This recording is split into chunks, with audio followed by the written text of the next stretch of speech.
হিসেবে দেখানো হচ্ছে। তার একটা সহজ হিসাব করলো, 9 লক্ষ একর সম্পত্তির যদি 1 লক্ষ টাকা করে বার্ষিক আয় হয় তাহলে হাজার হাজার কোটি টাকা হয়ে যায়।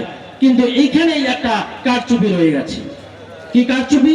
আমাদের তথ্য বলছে এই সম্পত্তির মধ্যে কমপক্ষে 30% সম্পত্তি অলরেডি কেন্দ্র সরকার বা বিভিন্ন রাজ্যের সরকারের এখতিয়ারে চলেই গেছে, তাদের অধীনে রয়ে গেছে। 30%-এরও বেশি সম্পত্তি ওয়াকফ বোর্ডের অধীনে এখন নেই, অলরেডি কেন্দ্র সরকার কিংবা বিভিন্ন রাজ্য সরকারের অধীনে চলে গেছে। বাকি সম্পত্তির মধ্যে 15%-এরও বেশি সম্পত্তি কবরস্থান হিসেবে গোটা ভারতবর্ষে ছড়িয়ে আছে, যেখান থেকে কোনো আয় আসার সম্ভাবনা নেই।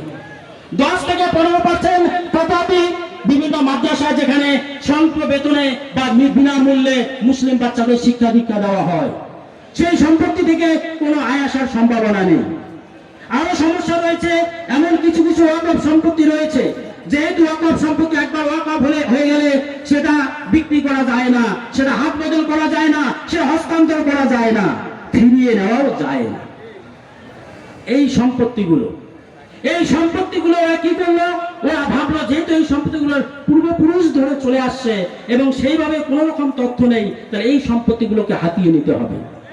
আমার জানা মতে কলকাতা হাট নামে পরিচিত ধর্মতলা চত্বর থেকে শুরু করে আশপাশে আবার অনেক সম্পত্তি আছে, মাত্র 40 থেকে 50 টাকা 60 টাকা দরে মাসের পর মাস ভাড়া দিয়ে আসছে। ওরাই আবার কি করছে, সেটা অনেক বেশি দেবে, 30-40 হাজার টাকা দিয়ে ওরা ভাড়া খাটাচ্ছে। ওরা হিসাব দেখাচ্ছে যে এত টাকা আসার কথা, কিন্তু বাস্তবে আসছে না। আমরা স্বীকার করছি ওয়াকফের দেখভাল যারা করে অনেক ক্ষেত্রে তারা দুর্নীতি করছে, এটা আমরা অস্বীকার করছি না।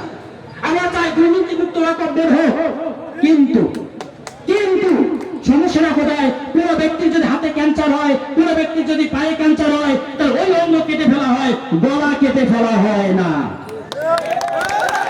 এরা চাইছে কি? এরা চাইছে ওয়াকফ বোর্ডের নামে গোটা গলাটা কেটে দিয়ে, অর্থাৎ বলা হলো যে অপারেশন সাকসেস। অপারেশন সাকসেস বলতে কি? রোগীকে গলা কেটে মেরে দেওয়া হলো, এর নাম হচ্ছে ওদের রোগীর অপারেশন সাকসেস। আমরা এতটুকু অন্তত পক্ষে বুঝতে পেরেছি। আমরা বুঝতে পেরেছি আমাদের পূর্বপুরুষের এই সম্পত্তি, এই মাদ্রাসা, এই মসজিদ, এই দরগা গোটা ভারতবর্ষে শুধু নয়, গোটা বিশ্ব জুড়ে ওয়াকফ সম্পত্তি রয়েছে। আমাদের মহানবী হযরত মুহাম্মদ সাল্লাল্লাহু আলাইহি সাল্লামের সময়কাল থেকে এখনো পর্যন্ত প্রতিনিয়ত নতুন নতুন ওয়াকফ সম্পত্তি যুক্ত হয়ে থাকে।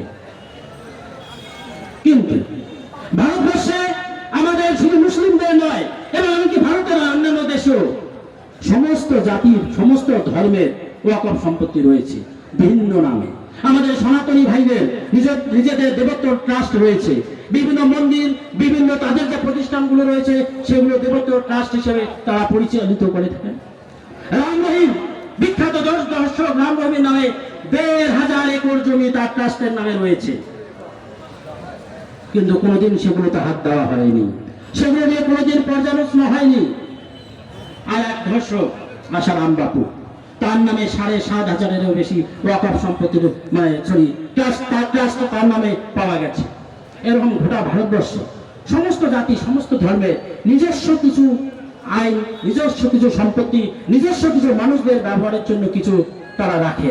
আমরাও ঠিক সেভাবে আমাদের মুসলিমদের গরিব, মেহনতি, এতিম, মিসকিন, তাদের উন্নয়নের জন্য, তাদের শিক্ষা, স্বাস্থ্য, তাদের অন্যান্য বিষয়ে দেখভাল করার জন্য এই ওয়াকফ সম্পত্তি